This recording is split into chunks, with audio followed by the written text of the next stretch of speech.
이 새벽에 하나님께서 우리에게 주시는 하나님 말씀은 욥기서 1장 6절에서 12절까지 말씀, 저와 여러분이 한 절씩 나누어서 교독합니다. 하루는 하나님의 아들들이 와서 여호와 앞에 섰고 사탄도 그들 가운데 온지라.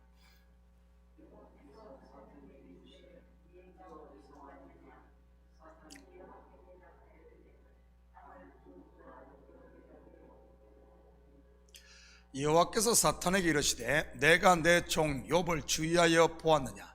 그와 같이 온전하고 정직하여 하나님을 경외하며 악에서 떠난 자는 세상에 없느니라.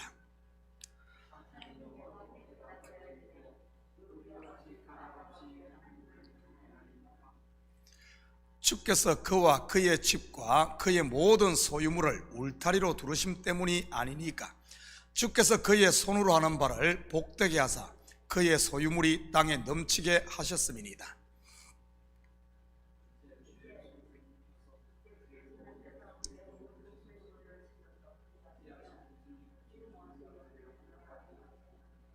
함께 읽겠습니다.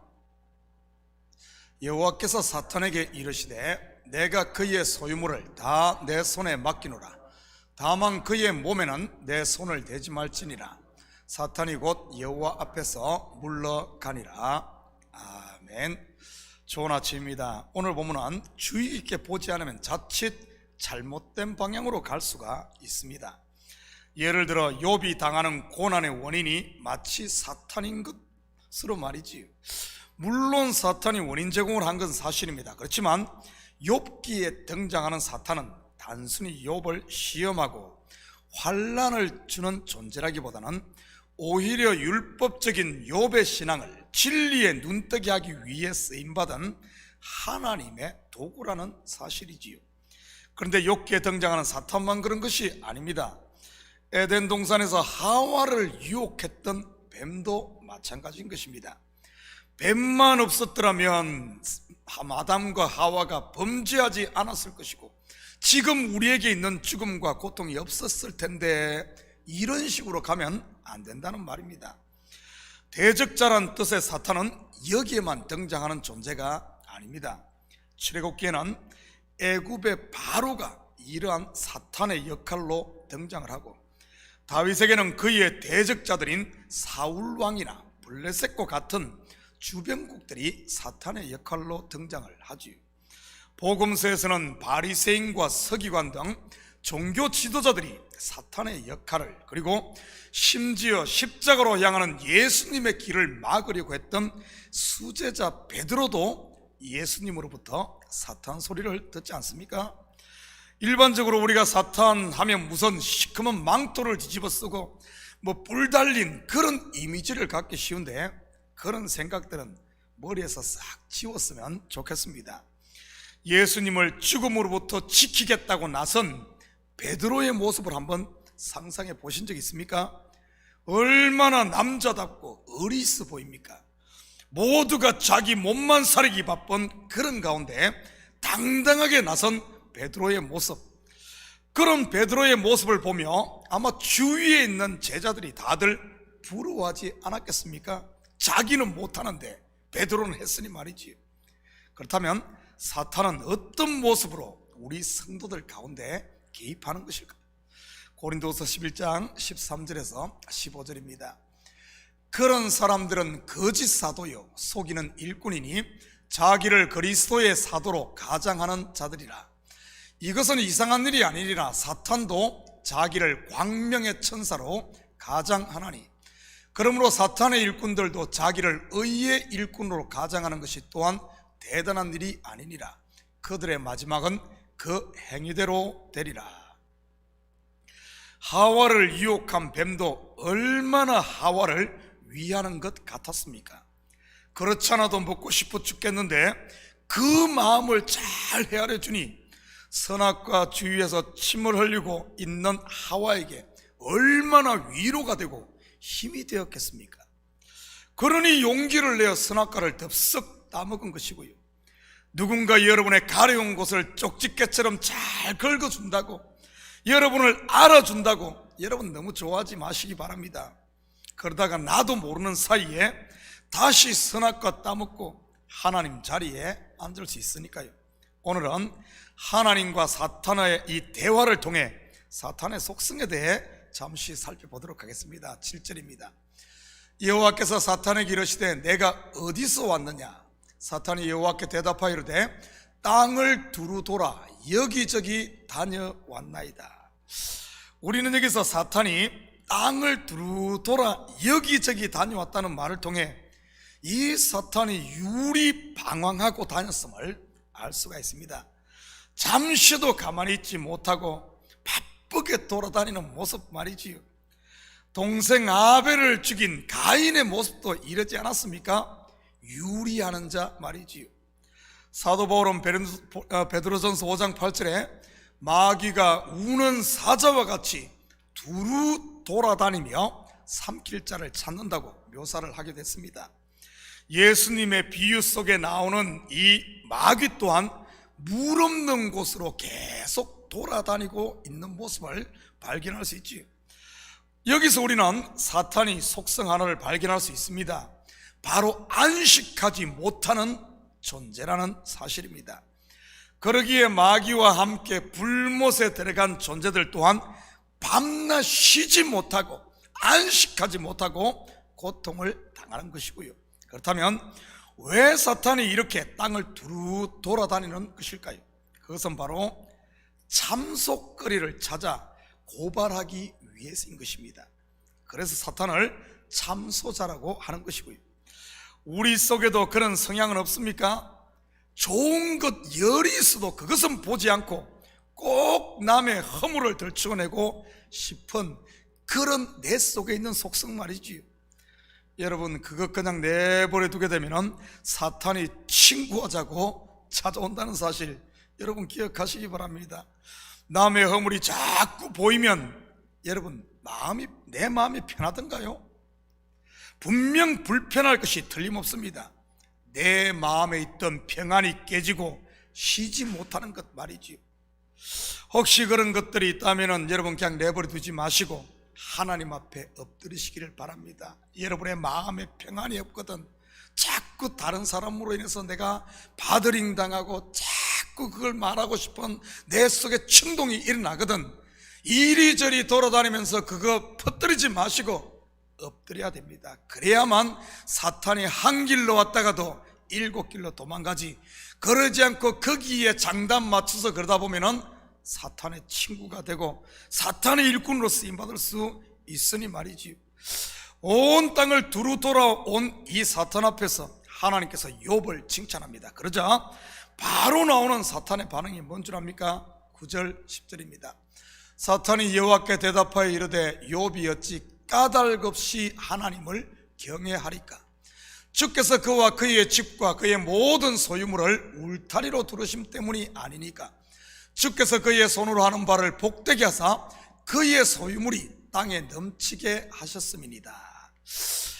까닭없이 하나님을 경외하리까? 무슨 말이죠?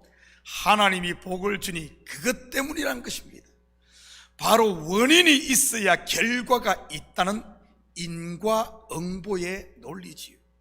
그런데 앞으로 욥기를 공부하다 보면 사탄만 이런 인과응보를 내세운 것이 아닙니다. 욥을 위로하기 위해 찾아온 그의 세 친구들 또한 똑같은 논리를 주장하며 욥과 논쟁을 벌이지요. 사탄의 이 말은 아주 논리적이고 그럴듯하지만 그 속에는 치명적인 독이 들어있다는 말입니다. 왜냐하면 이것은 구원의 핵심인 은혜를 부정하는 행위니까요. 알고 보면 지옥 가는 모든 영혼들이 전부 이 사탄의 논리에 매인 사람들이라는 사실입니다. 그러니 하나님이 내미시는 구원의 손길 은혜를 거부하고 자기 힘으로 쌓는 바벨탑으로 하늘에 닿으려고 하다가 결국에는 무너지는 것이지. 예수님 당시의 바리새인들과 서기관들이 사탄의 이 말에 매인 대표적인 사람들 아닙니까?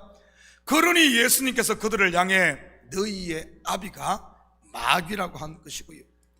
그런데 사실을 알고 보면 그들만이 그런 것이 아닙니다. 공중 권세 잡은 마귀 아래 있는 세상이, 그리고 심지어 분명 성도는 은혜로 시작을 했지만 율법으로 돌아가고 있는 많은 그런 사람들 또한 이 사탄의 논리, 인과응보의 논리에 매여 있다는 사실입니다.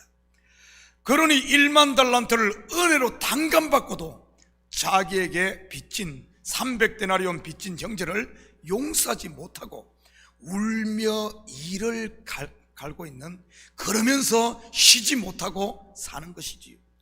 사실을 알고 보면 가정의 불화나 직장에서 겪는 인간관계의 어려움, 그리고 교회에서 일어나는 크고 작은 문제의 원인이 전부 여기에 있다는 사실입니다. 내 속에 은혜가 메말라서 말이지. 남편이 나한테 이렇게 대하는데 왜 내가 잘해줘야만 하죠? 왜 나만 손해봐야 합니까? 누구는 봉인 줄 아십니까? 여러분, 이러고 있는 사람들에게 예수님의 답이 뭐죠? 70번씩 7번이라도 용서하라. 네가 그저 받았으니, 은혜로 받았으니 그저 주어라 아닙니까? 혹시 여러분 마음에 은혜의 샘이 말라 혼자 끙끙거리고 계신 분이 있다면 이 새벽 처음 사랑을 회복할 수 있기를 축복합니다. 그래야만 하나님이 주신 은혜와 평강을 누리며 안식할 수 있으니까요. 그때 사탄은 욥에게 주었던 복을 거두어 보라고 하나님께 제안합니다. 그러면 틀림없이 욥이 하나님을 욕할 것이라고 하면서 말이지. 12절입니다. 여호와께서 사탄에게 이르시되 내가 그의 소유물을 다 내 손에 맡기노라. 다만 그의 몸에는 손을 대지 말지니라. 사탄이 곧 여호와 앞에서 물러가니라. 얼핏 보면 마치 하나님께서 사탄에게 속아 돌아나는 것 같은 인상을 줍니다. 왜냐하면 사탄에게 욥을 시험할 수 있도록 허용을 했으니 말이지요. 그런데 이것은 그렇게 단순히 봐서는 안 됩니다. 이 속에는 심오한 구원의 비밀이 들어있기 때문이지요. 비슷한 광경을 우리는 사무엘 선지자에게 왕을 요구하는 이스라엘 백성들에게 하나님께서 왕을 허락한 것과도 같습니다. 또한 선악과를 먹고 싶어 안달이 나 있는 하와에게 선악과를 먹게 놔둔 것도 같은 것이고요. 왜 그랬을까요? 바로 그래야 실체를 드러낼 수가 있고 구원의 이 핵심 비밀인 은혜를 통한 구원, 은혜란 것을 설명할 수 있기 때문이지요. 허물을 찾아 흠집을 내리는 사탄의 계획은 오히려 하나님의 은혜가 무엇인지 가르치는 부교재였던 것입니다. 화가 복이 되는 것이요, 저주와 심판이 오히려 긍휼과 은혜가 되는 것이요, 죽음이 곧 부활 영생이 되는 것 말이지요. 결국 하나님은 욥에게 참된 구원을 위해 사탄에게 시험을 허락했던 것입니다. 사랑하는 성도 여러분, 성도를 향한 하나님의 계획은 언제나 선하심을 믿으시기 바랍니다. 비록 우리가 육에 속해 겉에서 바라볼 때는 그것이 고난과 환난처럼 비춰질지 모릅니다. 그렇지만은 우리가 기도하면서 깨어 우리의 육의 눈을 벗고 영의 눈을 떠서 보게 되면 하나님이 우리 인생에 일어나는 모든 것은 전부 우리의 구원을 향한 하나님의 배려요 사랑이라는 사실입니다. 그렇기에 비록 우리에게 크고 작은 고난이 있다 할지라도 여러분 낙심할 일이 아닌 것이지요. 이러한 하나님의 선하심을 믿고 묵묵히 감사하며 살 수 있기를 바랍니다. 오늘 하루도 어디에 있든 어떤 환경을 만나든 불평과 원망으로 하나님께서 우리에게 주신 복으로 주신 이 시간과 삶을 낭비하지 마시고 감사와 찬양, 그리고 주어진 환경에 최선을 다하는 삶을 통해 하나님이 나와 함께 하시는 증거들을 볼 수 있는 이런 오늘도 복된 하루가 되기를 주님의 이름으로 축복합니다. 우리 같이 기도하십시다. 사랑의 아버지 하나님, 참으로 감사합니다. 사탄은 어떻게든 우리를 넘어뜨리려고 하지만 아버지 하나님, 하나님께서 때로는 그것을 허용하는 것처럼 보이는 이유는 바로 그것을 통해 우리에게 하나님의 은혜의 세계에 눈을 뜨게 하고 진리에 눈 뜨게 하기 위한, 참 평안과 생명을 주기 위한 하나님의 특별한 배려임을 볼 수 있는 우리의 눈이 열려지게 도와주시옵소서. 그래야 아버지 하나님, 아들을 주고 바꾼 아버지 하나님, 우리에게 주시는 매일매일의 삶이 참으로 복된 날이요 하나님의 선한 손 안에 있음을 알고, 비록 환경이 조금 흉흉하고 힘들다 할지라도 아버지 하나님, 마음의 안식을 잃고 이리저리 요동하는 삶이 아니라 감사하며 찬양하며 우리 속에 있는 그리스도의 증거를 증거하는, 살아계심을 증거하며 사는 이 시대 아버지 하나님 성도로 살아갈 수 있도록 우리 주님 도와주시옵소서. 이 새벽에도 우리 마음에 이런 아버지 하나님, 사단이 좋아하는 이런 마음이 있다면 십자가 앞에 다 내려놓게 하시고 나는 죽고 예수로 사는, 성령이 춤추는 이런 우리의 마음밭이 될 수 있도록 도와주시옵소서. 감사드리며 예수님의 이름으로 기도드립니다.